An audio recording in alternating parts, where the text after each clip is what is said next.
É um grande privilégio para mim estar aqui nesta tarde com vocês. Antes de começarmos a falar qualquer coisa, eu gostaria de ir ao Senhor em oração. E eu vou pedir que você ore. Tem tanta coisa acontecendo aqui, nesta tarde, tanta coisa que você não entende. Mas eu lhes direi de onde eu estou vindo. Eu pregarei como moribundo, para homens moribundos, e mulheres e jovens. E eu vou pregar como se eu nunca mais fosse pregar novamente. E eu lhes direi coisas que vocês irão entender errado. E eu lhes direi coisas que eles deixarão tão nervosos comigo. E eu lhes direi coisas que vocês negarão. E eu lhes direi coisas e vocês dirão que eu não tenho o direito de lhes dizer o que estou dizendo. Mas antes de você chegar a qualquer conclusão sobre o que está sendo dito aqui nesta tarde, faça a si mesmo uma pergunta. Veja, pregar é uma coisa muito perigosa. É perigoso para mim, pois a Bíblia diz que sobre falsos mestres virá grande condenação. Se o que eu lhes disser hoje não for verdade, eu estou encrencado e por isso tenho que fazê-lo com temor e tremor, porque eu estarei condenado diante de Deus. Mas se o que eu disser para vocês hoje for verdade, então são vocês que têm motivo para temer e tremer. Porque se eu interpretar corretamente esta passagem das Escrituras que eu lhes darei, será como se Deus estivesse falando através de um homem. E seu problema não será comigo, será com Deus e sua palavra. Então a única questão a ser decidida aqui, nesta tarde, é esta: é este homem à nossa frente um falso profeta? Ou será que ele está nos falando a verdade? E se ele estiver nos falando a verdade, então nada mais importa, exceto conformar nossas vidas a esta verdade. Vamos ao Senhor em oração.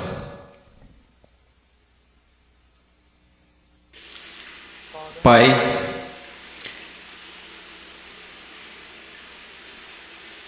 Pai, eu sou tão pequeno, tão desprezível de tantas maneiras. Tu sabes, Senhor, Tu sabes. Ó Senhor amado, será que falso fogo continuará sendo a única coisa depositada em seu altar? Ou poderia fogo descer do céu? No meio de tanto barulho e clamores e programações, poderia fogo descer do céu? Podem esses ossos secos voltar a viver? Tu sabes, Senhor. Em Tua soberania eu oro e imploro ante ao trono de Deus, que sejas gracioso para conosco. Que o Senhor abra corações e mentes.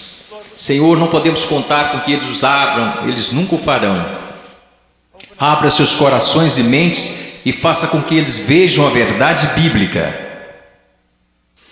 Sopre sobre eles, conceda arrependimento, conceda fé. Traga-os ao Teu reino, Senhor.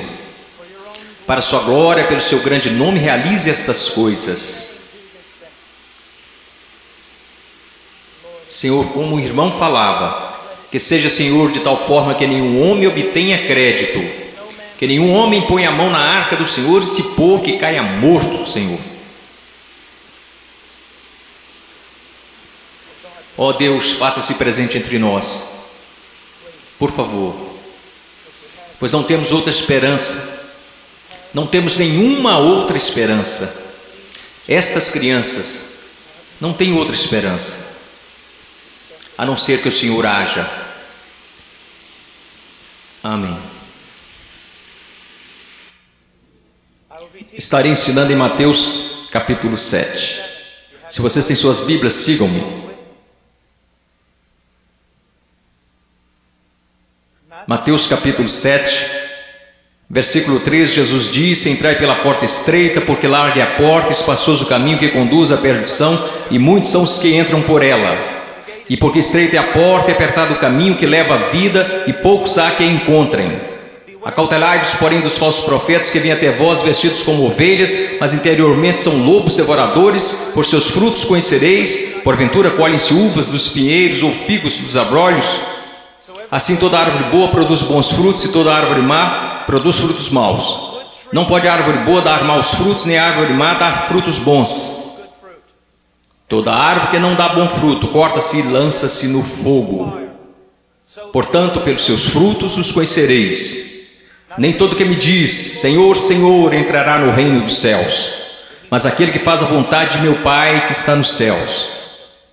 Muitos me dirão naquele dia: Senhor, Senhor, não profetizamos nós em teu nome, e em teu nome não expulsamos demônios, e em teu nome não fizemos muitas maravilhas? E então lhes direi abertamente: nunca vos conheci. Apartai-vos de mim, vós que praticais a iniquidade. Todo aquele, pois, que escuta estas minhas palavras e as pratica, semelhá-lo-ei ao homem prudente, que edificou sua casa sobre a rocha, e desceu a chuva e correram rios, e assopraram ventos e combateram aquela casa, e não caiu, porque estava edificada sobre a rocha. E aquele que ouve estas minhas palavras e não as cumpre, compará-lo-ei a um homem sensato, que edificou a sua casa sobre a areia. Desceu a chuva, correram rios e assopraram ventos, e combateram aquela casa, e caiu, e foi grande a sua queda. Eu estou aqui hoje.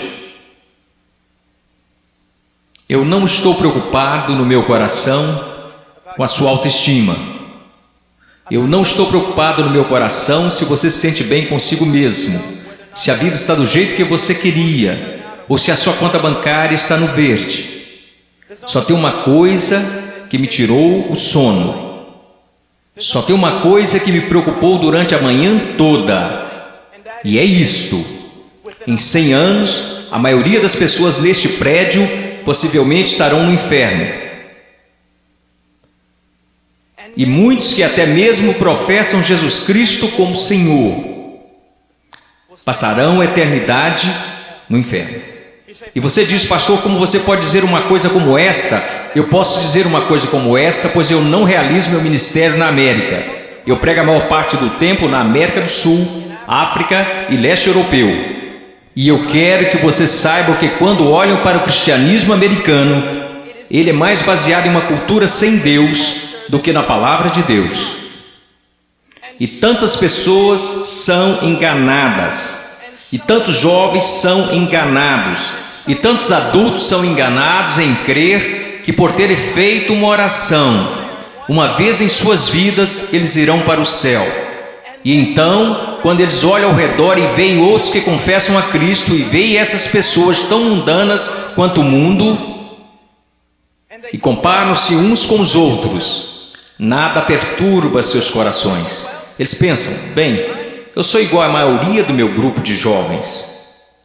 Eu vejo coisas que não deveria ver na TV e rio das coisas que Deus odeia. Eu uso roupas sensuais. Eu falo como o mundo, eu ando como o mundo, eu amo a música do mundo. Eu amo tanto essas coisas do mundo, mas graças a Deus eu sou um cristão. Porque eu sou um cristão, eu não pareço diferente da maioria das pessoas da minha igreja. Porque eu sou cristão, porque houve uma vez na minha vida que eu fiz uma oração e pedi para Jesus entrar no meu coração. Eu quero que você saiba que a maior heresia na igreja evangélica protestante americana é que se você orar e pedir para Jesus Cristo entrar no seu coração, Ele definitivamente entrará. Vocês não encontrarão isso em nenhum lugar das Escrituras. Vocês não encontrarão isso na história batista até 50 anos atrás. O que vocês precisam saber é que a salvação é pela fé, e fé somente em Jesus Cristo. E a fé somente em Jesus Cristo é precedida e seguida por arrependimento, um abandono do pecado, um ódio pelas coisas que Deus odeia, e um amor pelas coisas que Deus ama, um crescimento em santidade e um desejo, não de ser como a Britney Spears, não de ser como o mundo, e não de ser como a maioria dos cristãos americanos, mas de ser como Jesus Cristo.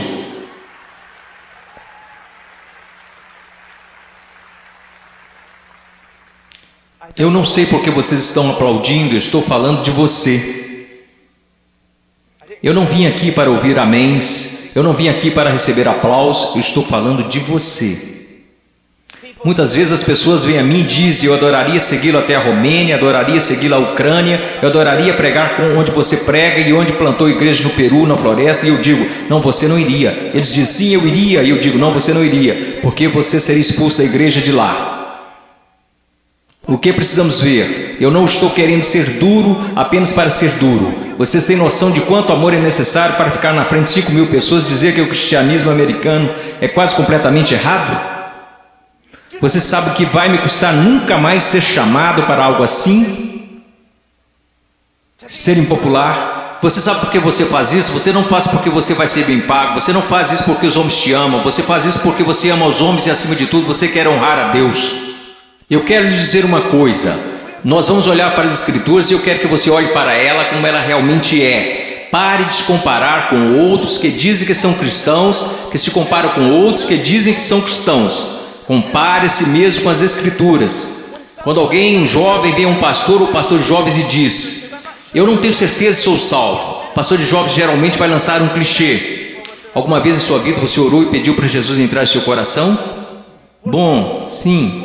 Você foi sincero? Bem, eu não sei, mas acho que sim. Você precisa dizer para Satanás parar de te incomodar. Você escreveu no verso da sua Bíblia, assim como o evangelista ensinou quando você foi salvo. Você anotou a data para que qualquer dia que você duvidasse apontasse para a Bíblia. Que superstições têm invadido nossa denominação? Você sabe o que a Bíblia fala para os cristãos fazerem? Examine-se a si mesmo. Teste a si mesmo à luz das Escrituras para saber se você está na fé. Teste a si mesmo para saber se você é um cristão. Você consegue ver se o Senhor liberasse todos aqui e mandasse vocês baterem em cada porta dessa cidade? Você sabe o que descobriríamos? 99% das pessoas, pelo menos nessa cidade, acredita que são cristãos. Se você voltar para a sua cidade natal e bater em cada porta de cada casa, porque eu voltei para a minha cidade natal, quando fiz salvo e bati em cada porta, e você sabe o que eu descobri? Todo mundo na minha cidade é um cristão.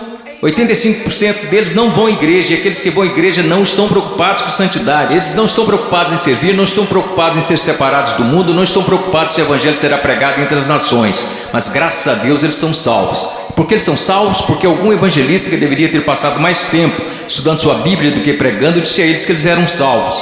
E ele disse isso para que depois pudesse gabar de quantas pessoas se converteram no seu próximo avivamento. Eu amo vocês. E existem homens aqui que amam vocês. E eu quero ir às Escrituras agora que eu choquei para a vida. Eu quero que vocês me ouçam. Ouça a palavra de Deus e comece a se perguntar algumas perguntas. Antes de tudo, entrai pela porta estreita, porque larga é a porta, espaçoso o caminho que conduz à perdição, e muitos são os que entram por ela. Existe uma porta estreita. E sabe, historicamente, uma das razões pela qual sou um Batista do Sul é porque os Batistas do Sul sempre foram rápidos, enquanto outras denominações falharam em perceber isto. Os Batistas do Sul sempre foram rápidos em perceber que é só uma porta. Só há um Deus. Só há um mediador entre Deus e os homens. Seu nome é Jesus Cristo, e não é uma questão de múltipla escolha. Não é como se todos os caminhos levassem a Roma. Como denominação, nós sempre ensinamos às pessoas o que Jesus ensinou às pessoas. Eu sou o caminho, a verdade e a vida, e ninguém vê ao Pai senão por mim. Então eu louvo a Deus por isso, que a única forma que qualquer ser humano nesta terra será salvo é por meio de Jesus Cristo. E ponto final.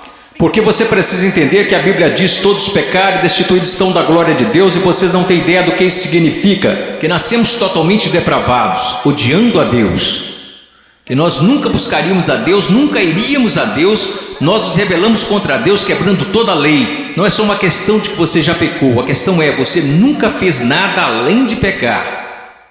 A Bíblia diz nos profetas que até as nossas maiores obras são como trapos de imundícia perante Deus. E por causa disso, você sabe o que merecemos? A ira de Deus, o ódio santo de Deus. E vocês dizem: espere um pouco, Deus não pode odiar ninguém, Deus é amor. Não, meu amigo, você precisa entender uma coisa: Jesus Cristo ensinou, os profetas ensinaram, os apóstolos ensinaram isto.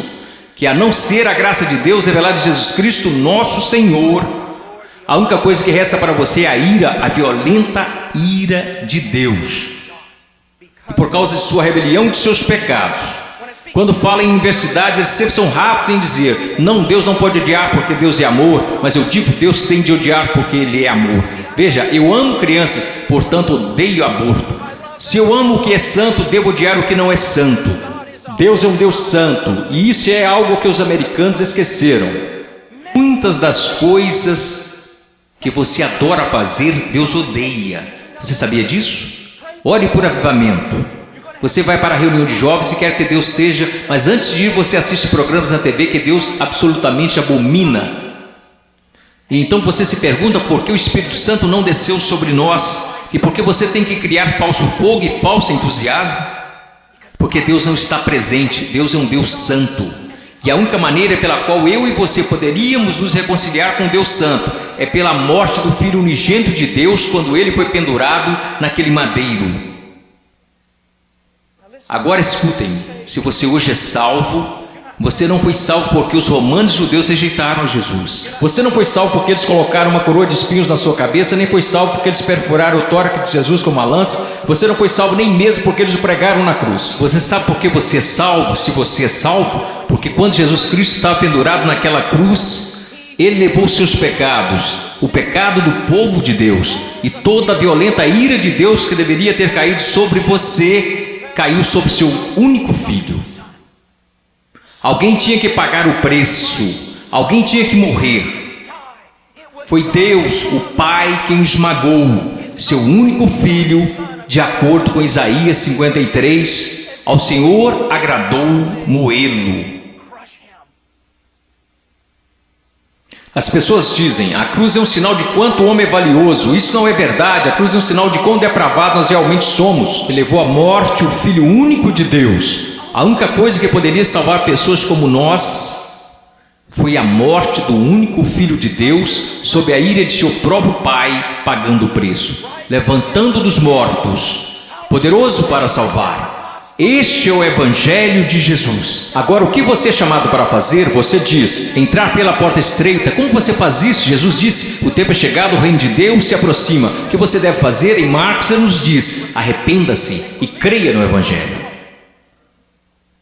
Você diz: irmão Paul, eu fui salvo orando e pedindo para Jesus entrar no meu coração. Eu tenho certeza que você o fez, mas você não foi salvo por uma fórmula mágica ou por causa de algumas palavras. Você foi salvo porque se arrependeu de seus pecados e acreditou. E não foi uma coisa isolada, você continua fazendo até hoje, porque Jesus, numa tradução mais correta deste verso, falou: o reino de Deus se aproxima, o tempo é chegado. Agora passem o resto de suas vidas se arrependendo de seus pecados e crendo em mim. Conversão não é como uma vacina. Ah, eu fiz isso, ou me arrependi, eu criei. A questão é, meu amigo, você continua se arrependendo de seus pecados? Você continua crendo? Porque aquele que começou boa obra em vocês também a terminará. Ele terminará. Nós, os batistas do Sul, pregamos que você deve ir por essa única porta, que é Jesus Cristo. Mas nós, batistas do Sul, esquecemos algo. E eu quero que pastores de jovens e outros líderes escutem-me, pois nós esquecemos um ensinamento muito importante do Evangelho.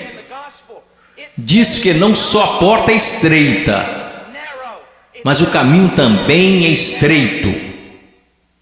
O que basicamente fazemos é conduzir uma pessoa a Cristo ou conduzimos alguém a uma oração. E aí essa pessoa passa o resto da vida vivendo igual o mundo. Se você quiser negar isso, eu posso trazer as estatísticas para te provar. Várias pesquisas, censos, qualquer tipo de pesquisa que você pensar. Quando elas questionam a moralidade da igreja nos Estados Unidos da América, em comparação com a moralidade daqueles que se consideram perdidos, as pesquisas não acham diferenças. Veja, esses são apenas dados, não tem nada a ver com interpretação religiosa, são estatísticas. Livros e mais livros têm sido escritos incessantemente por teólogos, filósofos, sociólogos e afins. O que está acontecendo na igreja?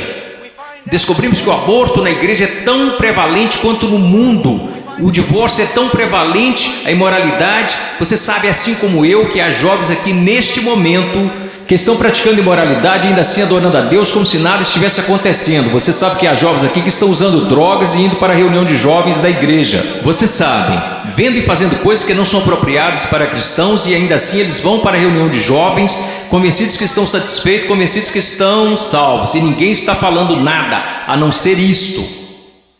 Eles são cristãos carnais, eles são cristãos de verdade, só são carnais. Esta é uma doutrina que começou no seminário batista, que não era um seminário dos batistas do sul, muitas décadas atrás. Essa doutrina não é bíblica e não é histórica. Meu caro amigo, ser cristão carnal não existe. Você diz, espere um pouco, irmão Paulo, 1 Coríntios capítulo 3, não sois porventura carnais? Paulo disse isso? Não, isso foi o que Paulo disse. Você precisa ler o livro todo para saber o que ele queria dizer. Um dos nossos problemas, juventude, escutem-me, a maior parte do nosso cristianismo é baseado em clichês que lemos nas camisetas cristãs. A maior parte do nosso cristianismo vem de músicos e não da Bíblia. A maior parte das coisas que a gente acredita ser verdade é ditado pela nossa cultura e não pela Bíblia. A Bíblia não ensina que uma pessoa pode ser um cristão genuíno e viver em constante carnalidade, perversidade, pecaminosidade todos os dias de sua vida. Mas a Bíblia ensina que o cristão genuíno recebeu uma nova natureza. O cristão verdadeiro tem um pai que o ama, que o disciplina, cuida dele e que se importa com ele. Meu coração está quebrantado porque você sabe tanto quanto eu, jovens. Não sejamos hipócritas, não vamos esconder a verdade. Há muita gente assim, você os conhece, você pode ser um deles, ou ao menos sabe que tem um no seu grupo de jovens. Eles vão às reuniões, eles fazem todas as coisas, mas em seus corações eles são tão depravados quanto se pode ser. Não há diferença, não há luz. Tudo que o mundo faz, eles também fazem, está tudo bem assim. Meu amigo, isso não é cristianismo. Não estão correndo o perigo de perder o galardão, eles estão correndo o perigo de ir para o inferno. Eles não conhecem a Deus. O que nós ensinamos? Quando foi a última vez que você ouviu alguém falar que não existe apenas uma porta estreita, mas também um caminho estreito? Jesus indica que um dos principais sinais para saber se você é um cristão de verdade é se você anda no caminho estreito. Você sabe qual é o sinal para saber se você é um cristão na América? Você fez uma oração uma vez? Não é incrível? O que você se pergunta quando duvida da sua salvação? Se você fez uma oração de salvação uma vez, o que as Escrituras ensinam? Examinai-vos e provai a vós mesmos para saber se realmente estáis na fé, porque um cristão será diferente. Estou dizendo que um cristão é sem pecado? Não, porque aprendemos em 1 João que os cristãos pecam. Se dissermos que não conhecemos o pecado, então não conhecemos a Deus, não andamos na luz. Então qual é a diferença? Onde eu quero chegar? Eu estou chegando até aqui. Se você é genuinamente um cristão nascido de novo, um filho de Deus, você andará pelo caminho da justiça, como estilo de vida. E se você se desviar desse caminho de retidão, o Pai virá até você. Ele irá discipliná-lo, ele o colocará de volta naquele caminho. Se você professa que entrou pela porta estreita, mas continua andando pelo caminho largo, assim como todos da sua escola, assim como todos que são carnais e depravados, a Bíblia quer que você saiba que você deveria ficar terrivelmente amedrontado, porque você não conhece a Deus. Eu temo homens que passam a maior parte de suas vidas dizendo às outras pessoas que elas são salvas. Eu tenho medo de você se você já fez isso. Você não diz às pessoas que elas são salvas, você as diz como serem salvas. Deus as diz se elas são salvas. O que nós esquecemos de acreditar é que a salvação é uma obra sobrenatural de Deus. E aqueles que estão sendo genuinamente convertidos e regenerados pelo poder do Espírito Santo serão novas criaturas. A Bíblia diz, pelo que se alguém está em Cristo, nova criatura é. Então nós encontramos aqui nas Escrituras que há uma porta estreita e um caminho estreito. Estamos indo para o versículo 15. Acautelai-vos, porém, dos falsos profetas que vêm até vós vestidos como ovelhas, mas interiormente são lobos devoradores. Por seus frutos os conhecereis. Uma das coisas que você precisa entender é isto, uma coisa que um homem sábio me disse há muito tempo: Paul, seu melhor amigo é aquele que te diz as maiores verdades. Nos Estados Unidos da América, nós nos tornamos tão cheios de não me toques que ninguém pode nos repreender. Ninguém pode nos dizer que estamos errados. E ministros e líderes também têm acreditado nessa mentira. Nós não queremos ofender, nós queremos ser amigáveis. O que você precisa entender é que só um amigo verdadeiro, seu nome é Deus. E se você quer ser amigo de alguém na sua igreja, você precisa ser amigo de Deus. E você precisa estar mais preocupado com a glória de Deus do que você está com as atitudes dos homens.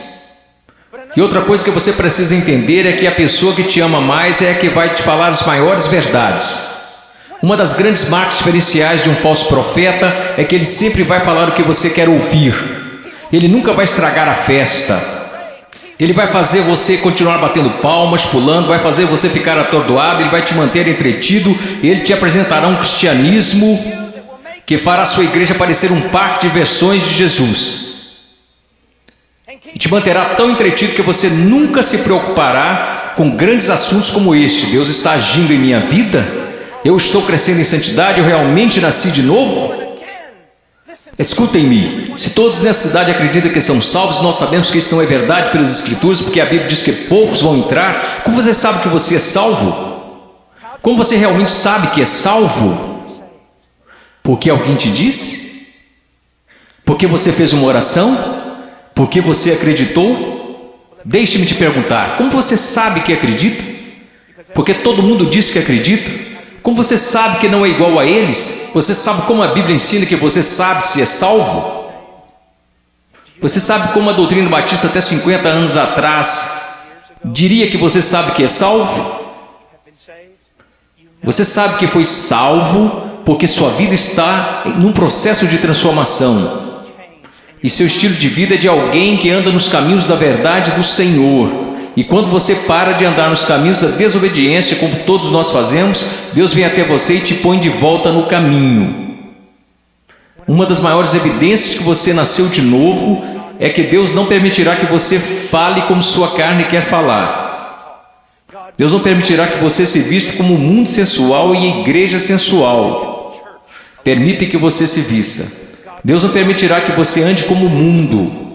Cheire como o mundo, fale como o mundo, escute as coisas que o mundo escuta. Deus fará diferença na sua vida. Diz aqui, ao continuarmos,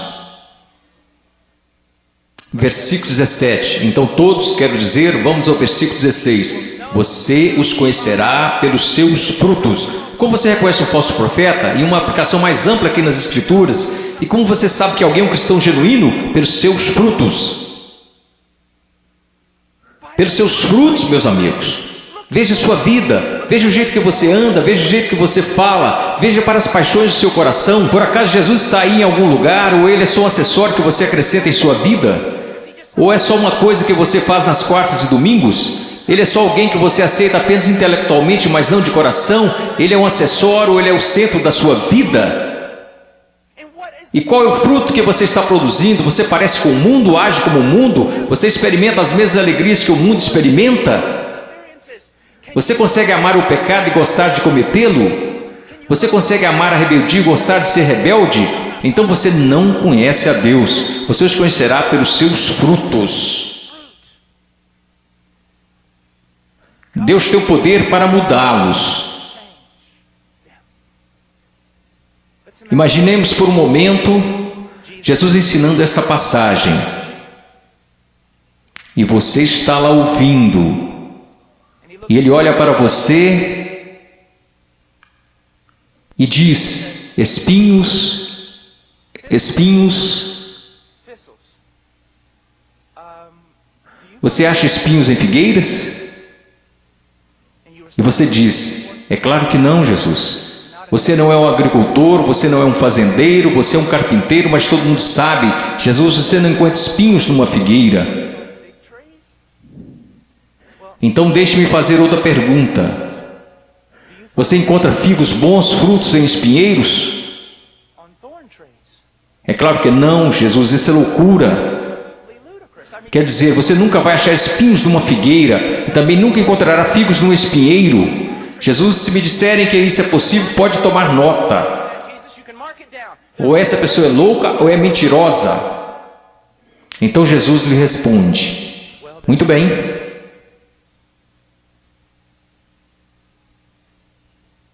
Aqueles que se dizem meus discípulos, mas dão maus frutos, não seria o mesmo que dizer que ou eles estão mentindo, ou que estão loucos em fazer tal afirmação?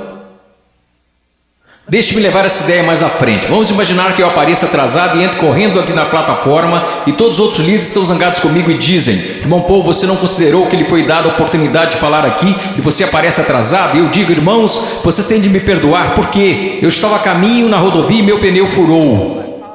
E eu estava trocando o pneu e enquanto isso a porca da roda saiu.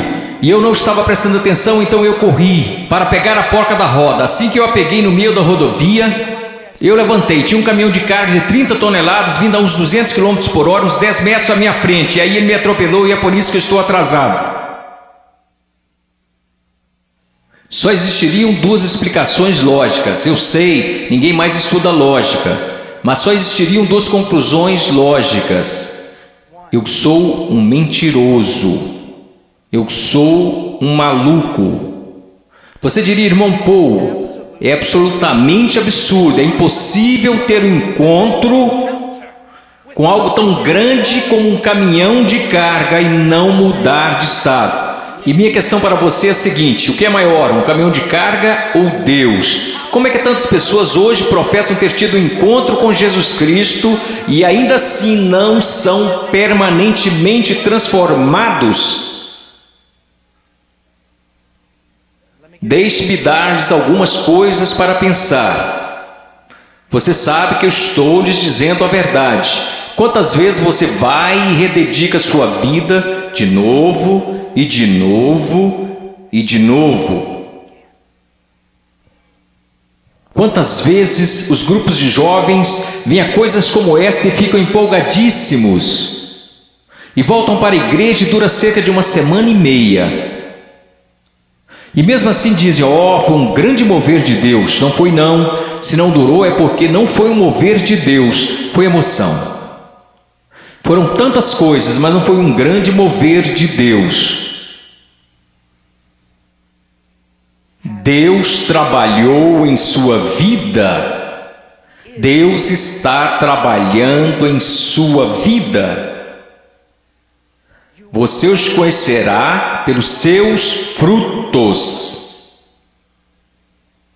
Você os conhecerá pelos seus frutos. Prosseguindo. Versículo 19. Toda árvore que não dá bom fruto, corta-se e lança-se no fogo. Portanto, pelos seus frutos conhecereis. Escute isso, você precisa entender algo acerca da literatura hebraica. Quando queremos enfatizar algo, sabe o que fazemos? Aumentamos o tom de nossa voz. Se estamos escrevendo, colocamos em negrito ou em maiúsculo.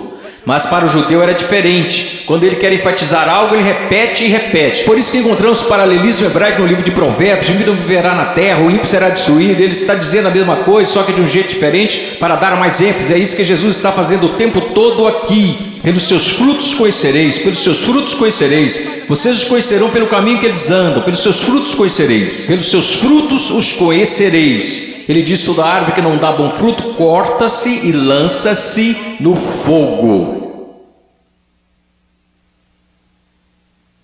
Sobre o que ele está falando, meu caro amigo? Ele está falando sobre o juízo do Deus Todo-Poderoso, que um dia cairá sobre o mundo,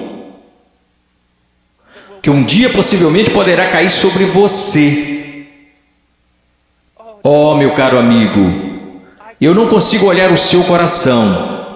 Eu sou tão facilmente enganado pelo meu próprio coração. Mas há um que não é enganado. Há um que não é enganado. Ele não é enganado por uma cultura cristã pós-moderna. Ele sabe. Pelos seus frutos os conhecereis. Então ele continua. E ele diz isto: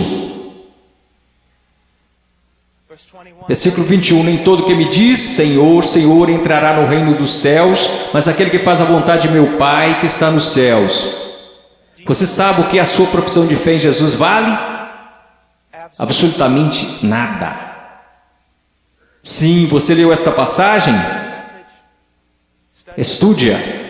Nem todo que me diz Senhor, Senhor, nem todos que professam Senhor, Senhor, entrará no reino dos céus.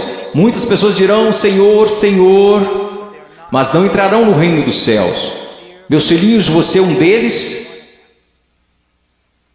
Senhor, Senhor. Agora vamos voltar para a literatura hebraica. Ele diz Senhor, Senhor, ele não diz Senhor. Ele diz Senhor, Senhor, o que isso significa? Esse sujeito que está fazendo profissão não é alguém que de repente decidiu.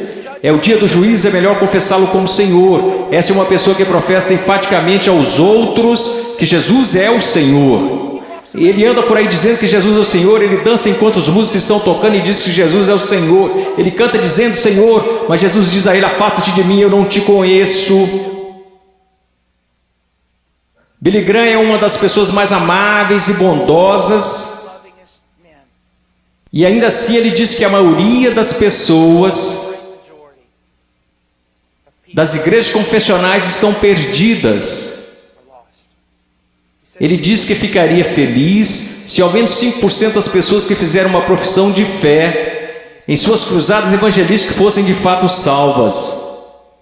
Quando estou na Nigéria, eu estive lá no ano passado visitando a mãe cujo filho estava em nossa igreja e que foi assassinado por muçulmanos.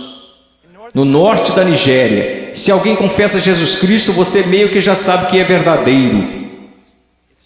Por quê? Porque eles podem morrer por causa dessa confissão, mas na América... considere os custos. Pense, examine a sua vida à luz das Escrituras. Você conhece o Senhor? Você conhece o Senhor? Porque nem todo que me diz Senhor, Senhor entrará no reino dos céus. Mas o que ele diz aqui, veja o que ele está dizendo. Nem todo que me diz Senhor, Senhor entrará no reino dos céus, mas aquele que faz a vontade de meu Pai que está nos céus. Qual é o sinal de que alguém se tornou um cristão genuíno? Eu gostaria que nós começássemos a ensinar isso novamente. O que aconteceu com a nossa teologia? O que aconteceu com a nossa doutrina? O que aconteceu com o nosso ensino? Foram jogados pela janela? Ninguém mais quer estudar doutrina, só quer escutar músicas cristãs e ler as frases das camisas cristãs. O que aconteceu com a verdade? A verdade diz isto. Aprova a maneira que você pode ter certeza que você é um cristão que nasceu de novo e que você tem como estilo de vida agir segundo a vontade do Pai. E você diz, você está falando de obras. Não, eu estou falando de evidências de fé. Funciona mais ou menos assim. Sua profissão não é prova alguma de que você nasceu de novo, porque todos neste país professam ter fé em Jesus Cristo. Uma pesquisa diz que 65% a 70% dos americanos são salvos, cristãos nascidos de novo. O país mais sem Deus na face da terra mata 4.000 bebês por dia, mas graças a Deus 70% de nós são nascidos de novo. Como você sabe que esta fé que você tem não é falsa? Um estilo de vida que está preocupado em fazer a vontade do Pai, que faz a vontade do Pai, e quando você desobedece a vontade do Pai, o Espírito Santo vem e te repreende pessoalmente através da palavra de Deus, ou através de um irmão ou uma irmã em Cristo, e Deus te põe no caminho novamente.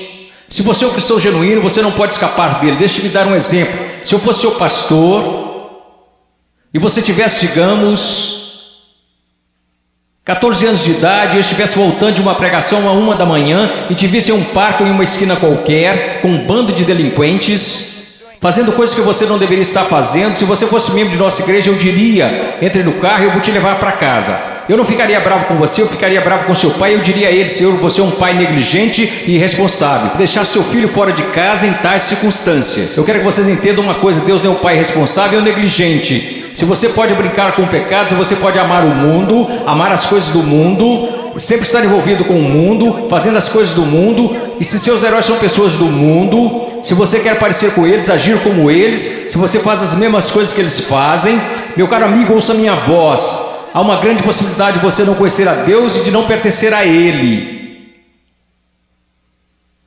Agora finalizando. Versículo 22. Muitos me dirão naquele dia: Senhor, Senhor, não profetizamos nós em Teu nome não expulsamos demônios, em Teu nome não fizemos muitas maravilhas? Então lhes direi abertamente: nunca vos conheci. Você diz: a coisa mais importante na face da terra é conhecer a Jesus Cristo. Isto não é verdade. A coisa mais importante na face da terra é que Jesus Cristo te conheça. Eu não entrarei na Casa Branca amanhã só porque eu fui até o portão e disse que conheço o presidente. Mas eles me deixarão entrar se o presidente falar: eu conheço Paul Washer.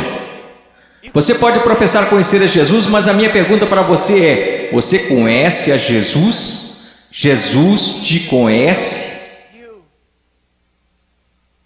E veja como ele descreve o homem perdido aqui. Ele diz: apartai-vos de mim, vós que praticais a iniquidade. Em grego, anomia. Uma partícula negativa, a, não, sem. A palavra nomos, lei, não lei, sem lei. E é isso que significa. Deixe-me dar-lhe uma tradução mais precisa. Apartai-vos de mim, ouçam-me. Se eu pudesse sair daqui e te abraçar falando isso, eu faria. Ouçam-me. Ele diz: apartai-vos de mim, vocês que dizem ser meus discípulos, que me confessam como Senhor, porém vivem como se eu nunca tivesse lhes dado uma lei para obedecerem. Eu acabo de descrever a grande maioria dos cristãos da América. Se alguém começa a falar de lei, se alguém começa a falar de princípios bíblicos, sobre o que devemos fazer e o que não devemos fazer, como devemos viver e como não devemos viver, todos começam a exclamar: legalista, legalista. Mas Jesus disse: apartai-vos de mim, vocês que viveram, me chamaram de Senhor, contudo viveram como se eu nunca tivesse lhes dado uma lei para seguirem. Na cristandade americana disse: passe pela porta, louve a Deus, viva como o resto do mundo, tudo bem, você só é um cristão carnal e talvez volte um dia. Você sabe o que acontece por causa do nosso péssimo evangelismo? Nós temos milhões de crianças salvas nas EBF, e quando fazem 15 anos eles entram no mundo, e a maioria deles vive como demônios. E quando estão por volta de 30 anos, eles voltam e rededicam suas vidas. Talvez eles tenham acabado de ser salvos. Porque, amigos, é mais do que você contar a alguém que você é salvo. Porque sabe que Jesus é Senhor. Satanás sabe que Jesus é Senhor. Sua vida está em processo de mudança? Então ele começa a falar sobre duas pessoas, duas fundações. Você sabe que essa passagem na interpretação contemporânea é importante estudar teologia, é importante estudar história. A interpretação atual dessa passagem sobre a rocha e a areia é basicamente assim: se você é cristão, você precisa construir sua vida sobre a rocha, porque se você construir sua vida sobre a areia, você será um cristão infeliz, sua vida não dará certo. Isto não é o que Jesus está ensinando, e a história me apoia nisto. Quase nunca foi interpretada desta forma. Você sabe qual é a interpretação? É assim: existem dois caminhos. Há o caminho estreito e o caminho largo. Em qual você está? Há dois tipos de árvores. Tem a árvore que dá bons frutos e que vai para o céu. Tem a árvore má, e você sabe que é má porque dá maus frutos e vai para o inferno. Será cortada e lançada para o inferno. Aqueles que professam Jesus como Senhor e fazem a vontade do Pai que está no céu, e aqueles que professam Jesus como Senhor e que não fazem a vontade do Pai que está no céu, e eles irão para o inferno, não por falta das obras, mas por causa de uma falta de fé demonstrada pelo fato de que eles não tinham obras. E ele continua: não são dois cristãos construindo suas casas em duas fundações diferentes. Esses novamente são o homem salvo e o homem perdido. O homem perdido ouve a palavra de Deus ser pregada, mas não prepara a fundação. Você não consegue ver na vida dele como a palavra de Deus está formando e construindo e sustentando sua vida. Sua vida não está. Quantas pessoas da Convenção dos Batistas do Sul, apesar dos nossos números, apesar de tudo que dizemos, se nós simplesmente comparássemos as pessoas a esta passagem e dissesse: você está construindo seu casamento de acordo com a palavra de Deus, você está educando seus filhos de acordo com a palavra de Deus, você está administrando suas finanças de acordo com a palavra de Deus, você tem vivido separando-se das coisas deste mundo de acordo com a palavra de Deus, quantos estariam aptos a responder positivamente? Não, nada disso. Eu professo Jesus, Ele é meu Salvador. Meu professor de escola dominical me falou: Eu sei, assim como Leonard Haverhill, um conhecido meu, que antes de falecer costumava dizer: eu preguei uma só vez em várias igrejas batistas. Eu prego em muitos lugares como esse somente uma vez. Eu poderia vir aqui hoje com um vocabulário que impressionaria vocês e pregar para vocês sobre coisas que fariam vocês saírem flutuando deste salão. Eu poderia contar-lhes histórias que fariam vocês rirem, histórias sobre cachorros e vovós que fariam vocês chorarem, mas eu usamos demais para fazer isso. Eu sei porque a palavra de Deus é verdade, que existem pessoas que acreditam ser salvas, mas não são. Não são. Eu sei que alguns de vocês que olham ao redor e pensam: bem, eu sou salvo, quer dizer, eu pareço com todo mundo do meu grupo de jovem. O que faz você pensar que o seu grupo é salvo? Bem, eu sou como meus pais, ou eu sou como os adultos da minha igreja, ou os diáconos ou pastores, de que isso importa? Você não será julgado por eles no dia da vinda de Cristo. Minha pergunta para você, querido, minha pergunta para você, meu filhinho, quero dizer, vocês poderiam ser meus filhos. E eu oro para que um dia, quando meu filho crescer, que haja um pregador que fique diante dele e diga: basta, vamos nos focar. O que a palavra de Deus diz? Como a sua vida se apresentará diante do fogo ardente, que é a santidade de Deus no dia final. Amada, preciosa menina, amado, precioso jovem, no dia final a sua confissão permanecerá verdadeira. Você é salvo. E eu não estou falando de bem, eu acho que sou salvo. Sabe, é o caminho que ao homem parece direito, mas o fim dele são os caminhos da morte. Bem, eu sinto do fundo do meu coração que sou salvo. Então deixe-me fazer outra pergunta: você alguma vez já leu Que Enganoso o Coração? Quem o conhecerá? Você não deveria ir ao testemunho das Escrituras? Bem, eu sei que eu sou salvo, pois minha mãe, meu pai, meu pastor, todos me disseram que sou salvo. Então eu te digo isto: o que a palavra de Deus te diz? Nós falamos tanto sobre ser cristãos radicais.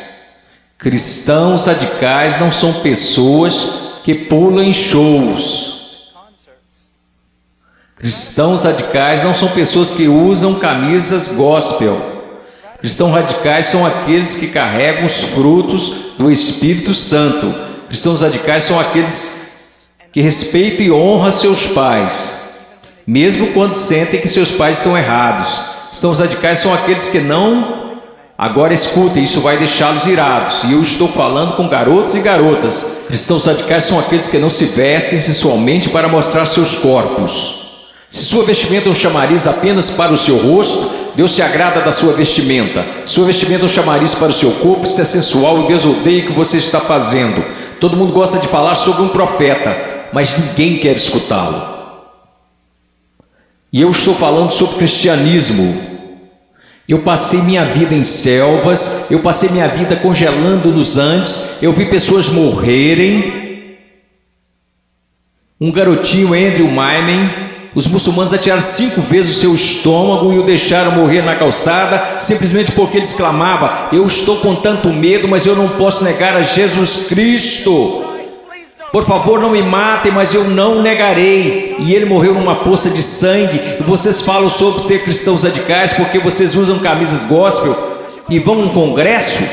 Eu estou falando sobre santidade, eu estou falando sobre ser cheio de Deus. Você sabe o que seria mover de Deus neste local? Se todos vocês caíssem sob convicção de pecado, se eu mesmo caísse sob convicção pelo Espírito Santo e nos prostrássemos e chorássemos, pois assistimos coisas que Deus odeia, pois usamos coisas que Deus odeia, pois nós agimos como o mundo, parecemos como o mundo, cheiramos como o mundo, fazemos as mesmas coisas que o mundo e não sabemos que fazemos essas coisas porque não conhecemos a palavra de Deus. Porque mesmo que falemos como uma denominação, que a Escritura é a infalível palavra de Deus, só que ganhamos basicamente um monte de ilustrações, histórias e novelinhas. Oh, que Deus brilhe neste lugar, que viremos nossas costas para o pecado, que renunciemos às coisas que desagradam a Deus, e então que corramos para Ele, alegremos-nos nele e o amemos. Que Deus levante missionários. Eu não desejo a vocês o mesmo que seus pais. Eles querem segurança e boas casas para vocês. Eles querem que vocês tenham carros e respeito. Eu quero para vocês as mesmas coisas que quero para o meu filho, que um dia ele pegue uma bandeira, a bandeira de Jesus Cristo, e coloque-a num monte onde ninguém esteve antes, e que eles clame: Jesus Cristo é Senhor, mesmo que isso custe a sua vida. Se quando ele tiver 18 anos me disser as mesmas coisas que eu disse quando era jovem, eu vou para os montes, eu vou para a selva, e as pessoas disseram: você não pode ir, você está maluco, é uma guerra lá, você vai morrer. Eu vou. Quando aquele rapaz colocar sua mochila nas costas, eu vou orar por ele e dizer: vá, vá, Deus seja contigo, e se você morrer, meu filho, eu te vejo do outro lado e honrarei sua morte. Oh Deus, vamos orar, vamos orar. Oh Deus, eu não me importo com reputação, eu não me importo com o que os homens pensam. Eu quero que o Senhor seja honrado, eu quero que esses jovens sejam salvos. Eu quero que os salvos parem de olhar para um cristianismo cultural, que o Senhor odeia e que cuspirá fora de sua boca, e que eles olhem para a sua palavra e digam: eu seguirei a Jesus. Deus, eu oro pelos ministérios de jovens e pastores, e oro para que o Senhor os encha com espírito de sabedoria, amor e coragem e discernimento, e querido Deus, custe o que custar, eu oro para que o Senhor levante missionários. Ao olhar para esses garotos, eu não posso evitar de pensar no meu filhinho. Oh Deus, que o Senhor salve o Ian, e que eu levante e o mande para a pior parte da batalha.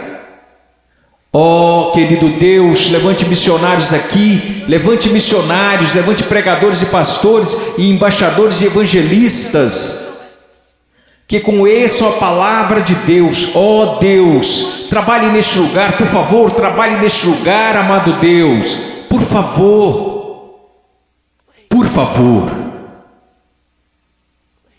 por favor, por favor.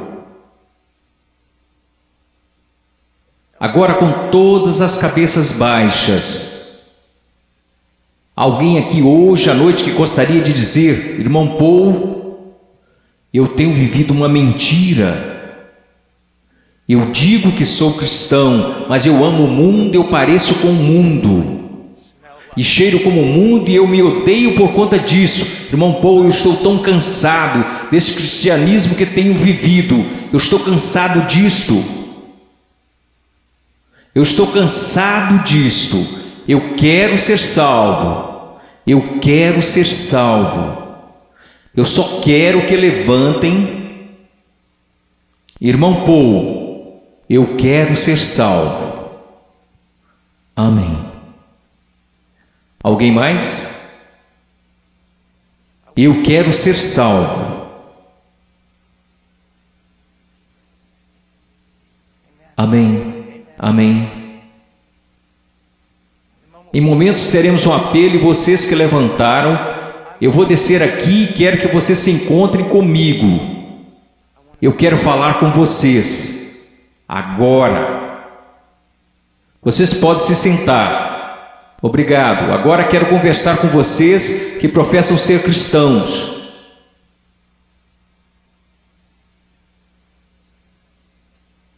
Sua vida honra a Jesus Cristo? Você está olhando em sua palavra para descobrir como deve viver?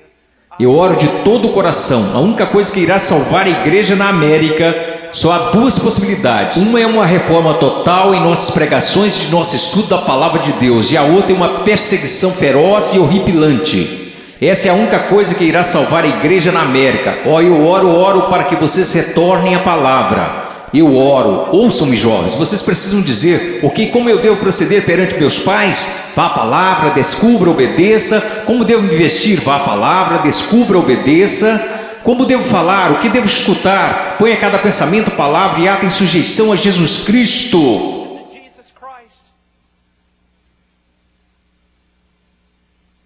Eu não vou pedir para que você levante. Porque eu estou tão cansado de pessoas virem à frente e assumirem o compromisso e esse compromisso durar apenas 2 minutos. Eu não estou aqui para poder escrever na minha revista que zilhões de vocês vieram à frente. Eu quero que você vá para casa e viva para Jesus Cristo com todo o seu coração. Mas se você precisa de aconselhamento, você dirá: irmão Paul, eu quero viver para Jesus Cristo, mas eu não sei como. Em minutos nós iremos fazer um convite e eu quero que você venha à frente, não para assumir um compromisso. Se quiser assumir algum compromisso, faça isso daí de onde está sentado. Se precisa contar a alguém, vá contar ao seu pastor, vá contar ao seu pastor de jovens. E quer saber, nós saberemos se esse compromisso irá durar. Quer saber como? Porque irá durar. Nós saberemos se foi de Deus. Deixe-me contar-lhes uma coisa. Se você tomou a decisão de seguir a Jesus Cristo, se você tomou a decisão para ser salvo nesses 2 últimos dias, eu quero dizer algo: se você foi genuíno, durará. Se daqui a algumas semanas você voltar direto ao mundo, viver como o mundo, agir como o mundo, quero que você saiba de uma coisa: você não entendeu nada aqui neste final de semana, você foi emotivo, apenas isto. Se você realmente ganhou algo do Senhor, eu quero que você saiba, isso durará. E ainda que você tente correr disto, você não vai conseguir. Você não vai conseguir. Oh, eu amo tanto a vocês, Eu peço que todos levantemos.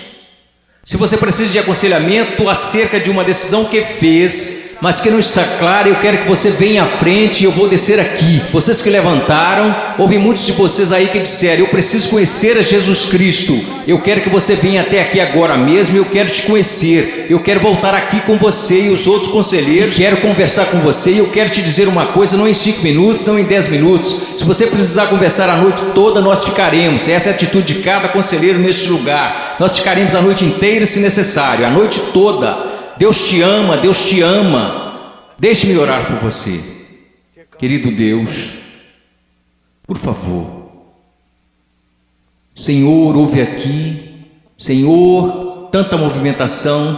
Ontem à noite, Senhor, eu não sei o quanto de tudo isso foi real. E eu sei que vi pessoas chorando na noite passada. Eu vi pessoas tentando assumir compromissos e eu acredito que uma parte do que aconteceu aqui a noite passada foi por sua causa. Hoje de manhã eu vi um jovem pregar, Pai, dar seu testemunho, e eu vi um trabalho genuíno do Espírito Santo. Eu não sei quantas dessas decisões foram verdadeiras, mas aconteceram algumas coisas reais aqui. Agora eu oro, Pai. Eu não sei o quanto será real, somente o tempo e a eternidade nos mostrarão. Mas, ó Deus querido, por favor, trabalhe em nome de Jesus. Amém.